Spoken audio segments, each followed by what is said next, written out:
Ку-ку.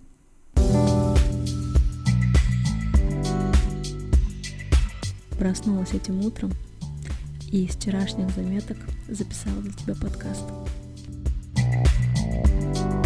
Прекрасного дня. Послушаешь? Опоздание и отмены записи.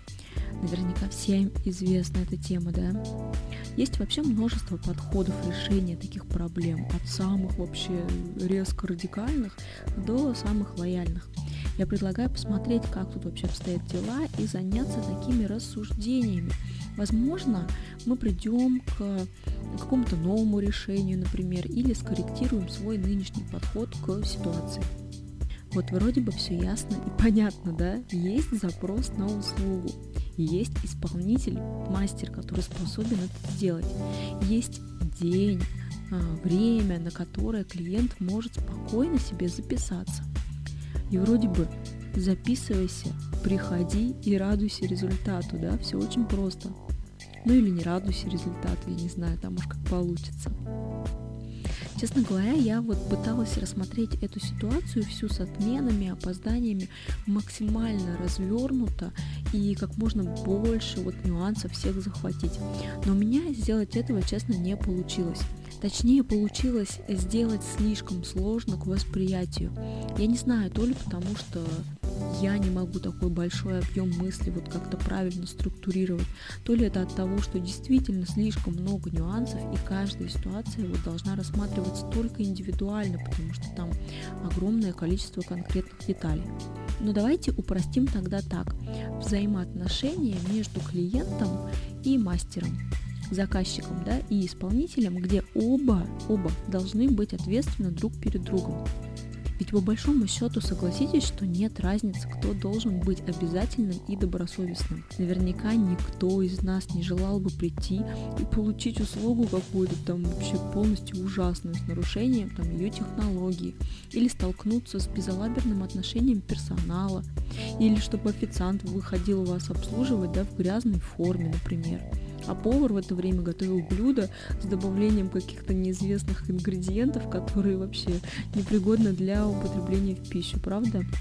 А водитель такси орал бы на вас, что не знает, куда ехать, и намерен вообще выбросить вас сейчас же из машины. Ну и так дальше можно проводить совершенно любые примеры, их бесконечное количество. Согласитесь, что будучи на своей работе, будучи исполнителем, проявлять некомпетентность, неуважение к окружающим, а переобуваясь в статус заказчика, клиента, требовать к себе совсем иного, такого особого отношения. Здесь есть противоречие, правда? Короче, клиенты жалуются на мастеров, мастера жалуются на клиентов. Это такая взаимообоюдная всегда история, но в ней нам и надо попытаться разобраться. Причем, что я понимаю, что все может быть. Наверняка каждый из нас, и я в том числе, и вы сейчас это слушаете, вы замечали в своей жизни, когда вы были просто невыносимым. Вы не справлялись со своей работой, вы опаздывали, кому-то нахамили, в каком-то вообще неопрятном виде с ерошенными волосами приходили, на учебу, на работу, куда угодно. Получали кучу замечаний, негативных отзывов, и все дальше в этом духе. Просто по каким-то причинам, так складывался какой-то из ваших дней. Но если, конечно, каждый ваш день похож на то, что я сейчас описала, то здесь вывод совершенно неутешительный.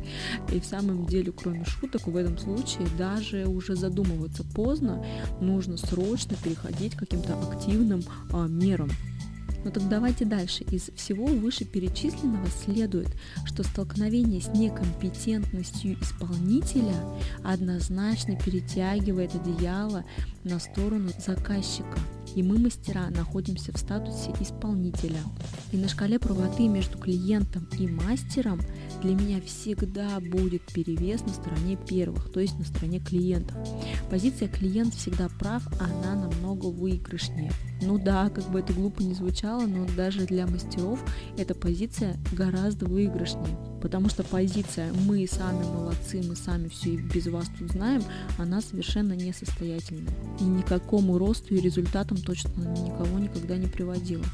При этом я вообще не считаю, что мастера это какая-то там, знаете, прислуга, которая обязана выполнять любые указания, которые что-то там ей скажут. Конечно же, нет.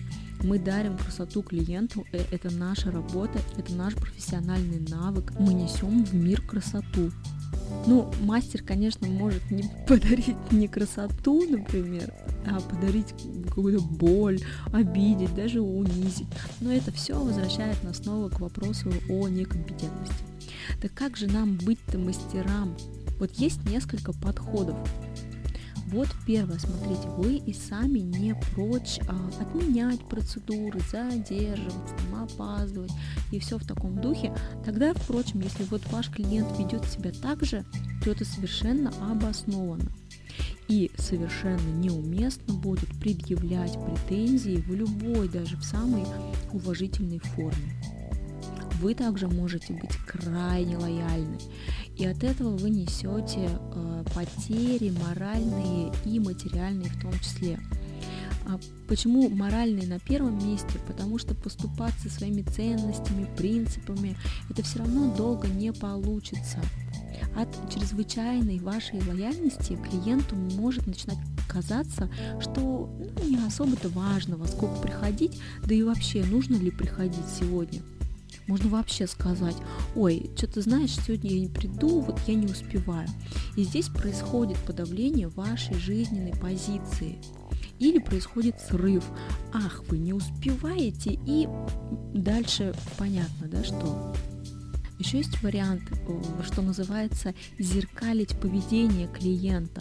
То есть вы назначаете, например, клиенту там дату, время, и сами не приходите и отменяете, или там что угодно делаете, то есть поступаете точно таким же образом, как он поступил с вами.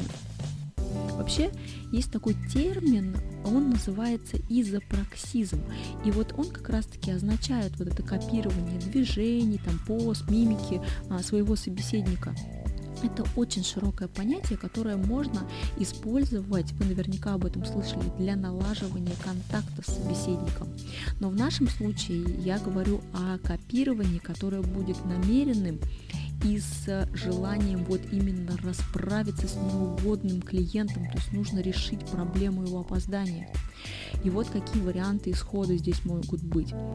Первое, что говорит клиентка на ваше отзеркаливание: ну, классно, значит, она такая же, значит, все в порядке, мне нужно продолжать в том же духе, все нормально.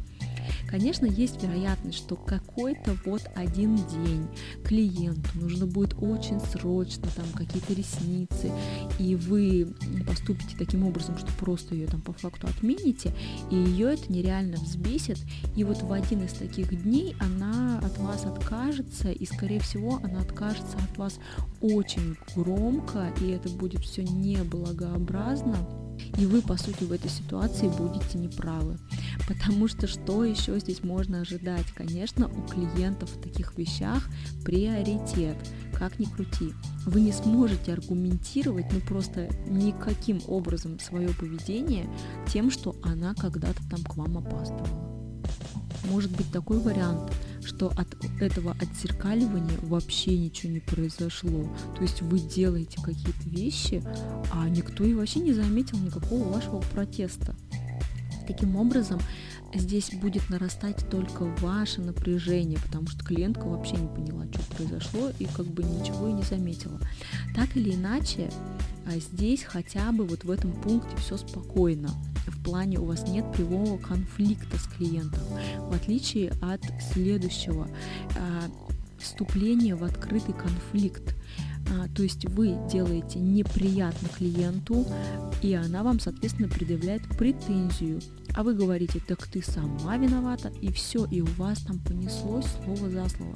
И здесь я реально боюсь об этом рассуждать, поэтому давайте на этом я мысли свою развивать дальше не буду, и здесь закончу. Единственное, что скажу, что это также проигрышная позиция. И вот вроде бы что нам нужно здесь подытожить.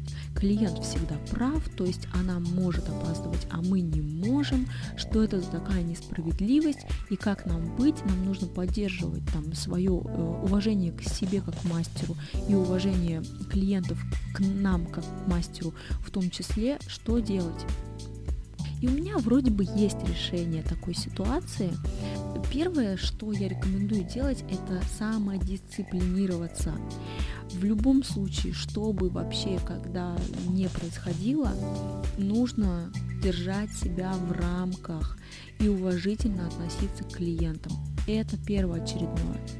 Не давайте себе возможности вот как-то так специально поступать некрасиво или плохо и с мыслью, вот она мне тогда вот так, а я-то ей сейчас вот как. Не надо так делать, правда. Выполняйте свою работу хорошо, а при допущении ошибок, которые, естественно, у каждого, у всех могут быть, признавайте их, имейте хотя бы такую способность и исправляйте. Если вы видите, что регулярность в опозданиях клиентов или отменах, бывает же такое, что отмена просто за час, и она реально повторяется каждый месяц или сколько-то каждые 2-3 недели. Вам обязательно нужно об этом с клиентом поговорить и объяснить сложности, с которыми вы сталкиваетесь в таких ситуациях. Но у вас следующий клиент, и все это прекрасно понимают. Объясните из разряда того, что ведь вы бы не хотели, чтобы я заставляла вас ждать, например, так. Поймите, что у меня не будет перерыва, а мне он просто-напросто необходим. Я буду лишена обеда или завтрака, все что угодно. То есть я не смогу каким-то образом закрыть свои потребности, я буду постоянно спешить, из-за этого у меня будет скорость моя падать, я буду совершать технические ошибки. Вот из такого разряда сложности. Физически, может быть, вы испытываете трудности постоянно долго сидеть без перерыва, работать несколько клиентов подряд. Невозможность переноса записи. Вот она отменилась, а у вас нет на ближайшие дни записи. Что делать? Вы, в конце концов, дальше планируете свой день тоже, и поэтому вы можете опаздывать куда-то на какую-то также процедуру или по своим, каким угодно делам из-за того, что клиент к вам опаздывает. Опять же, я не знаю, здесь может быть все что угодно. Аргументация может быть та, которая для вас важна. Я не знаю, какое опоздание для вас критично, а какое нет. Мне, например, проще подождать 10-15 минут, чем реально потом просто сидеть без работы 1,5-2 часа ждать следующую клиентку. Подумайте просто об этом. Есть, конечно, система предоплат, но этот метод вообще прекрасно игнорируется, и дисциплинировать клиентов он не всегда способен. И финальное, третье, после всех этих разговоров и донесения своей аргументированной позиции, что вам это доставляет какой-то дискомфорт, неудобство и просто-напросто проблемы финансового характера, а также морально-этического. Примите тот факт, что есть люди, которые не способны вас понять. Но это еще мало того. Есть люди, которые не способны выполнять свои договоренности. Они не готовы менять свой привычный, хаотичный режим дня ради вас или вообще ради кого бы то ни было. И на этом этапе нужно делать выбор очень серьезный. Первое – это отказ работать с клиентом. Это заблаговременный, сейчас очень внимательно, в вежливой форме, четкий отказ. Если вы не можете ей сказать его лично, сформулируйте в письме. Вы также можете, если у вас не хватает способности проговорить это лично, посмотрите, в интернете можно найти какой-то типовой отказ для клиента с уважением, заблаговременно, то есть не так, что она должна, вот она сейчас записывается, а вы говорите, что «Ой, извините, я вас не приму». Здесь имейте в виду, что обязательно, скорее всего, начнутся разговоры из такого рода, что «да вы что такое говорите, да я больше не буду». То есть какая-то попытка все-таки возобновить отношения. Поэтому я говорю, что этот пункт, он очень серьезный. Потому что имейте в виду, что передумать у вас не получится. Если вы уже решили отказать клиенту, то здесь пути назад нет. Иначе этот метод вообще никакого не имеет смысла.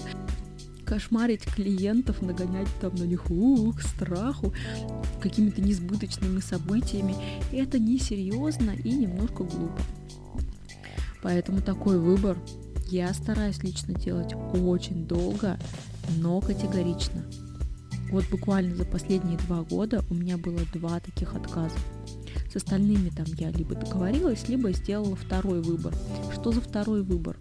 Это просто работать с этими клиентами, с их отменами, с их опозданиями, не жалуясь больше на то, что происходит, не ждать от них никаких изменений, которые, конечно, в теории, возможно, сами собой, там, со временем или какая-то ситуация на них повлияет. То есть они могут произойти, а может не произойдут никогда. Вот, собственно, мой такой подход. И мой подход позволяет не терять уважение к себе, но при этом достаточно лояльно относиться к клиентам. Я вообще всегда им даю право выбора, ищу там самые лучшие места для записи, реально стараюсь, если вот экстренная ситуация и нужно там сделать какие-то внеурочные записи или переносы какие-то срочные. Укладываюсь во все временные рамки. Реально бывает такое, что там клиент очень спешит и нужно там мега быстро как-то сделать. То есть запросы-то разные бывают, но я руководствуюсь безопасными методами и безопасными материалами в том числе. В общем, если это подытожить, я считаю себя компетентным в этом плане мастером. Но при этом я не могу сказать, что вот я совсем без погрешности, вот такая молодец работаю. Конечно, нет. Если посчитать количество начатых несвоевременно процедур именно по моей вине, то они просто растворяются в тех, которые начаты своевременно. У меня есть привычка готовиться заранее и приходить на работу раньше. И не знаю, иногда я вообще просто прихожу зачем-то и сижу там по 10-15 минут, когда уже, я знаю, что у меня со вчерашнего дня все уже готово. Но все же. Понаблюдайте за своими записями, достаточно ли вы компетентны, что у вас, где у вас есть какое слабое место. Если вы реально произведете подсчет и поймете, что количество тех ситуаций, которые заставляют вас опаздывать, отменять процедуры и все такое, значит, скорее всего, у вас есть какая-то вот системная тоже ошибка, которую вам нужно решить. У вас есть привычка опаздывать, у вас есть привычка по поводу, а может быть даже и без повода отменять записи. Другой вопрос в клиентах, да, что это вообще такое? С людьми, которые меня не уважают, я перестала работать и рассталась с ними навсегда, без возможности откатить назад и как-то эту ситуацию решить. Потому что шансов было очень много, то есть я реально еще раз говорю, что я очень долго принимаю это решение, но после этого откатить нельзя. А с некоторыми клиентами я до сих пор работаю и сижу и жду их по 10 минут, по 15, по 20, а то и по 30. И не знаю вообще, когда они перейдут в категорию отказных или перейдут ли вообще. В общем, подытоживая, хочу сказать, находите подход, но себя не теряйте. До следующей встречи. Прекрасного дня.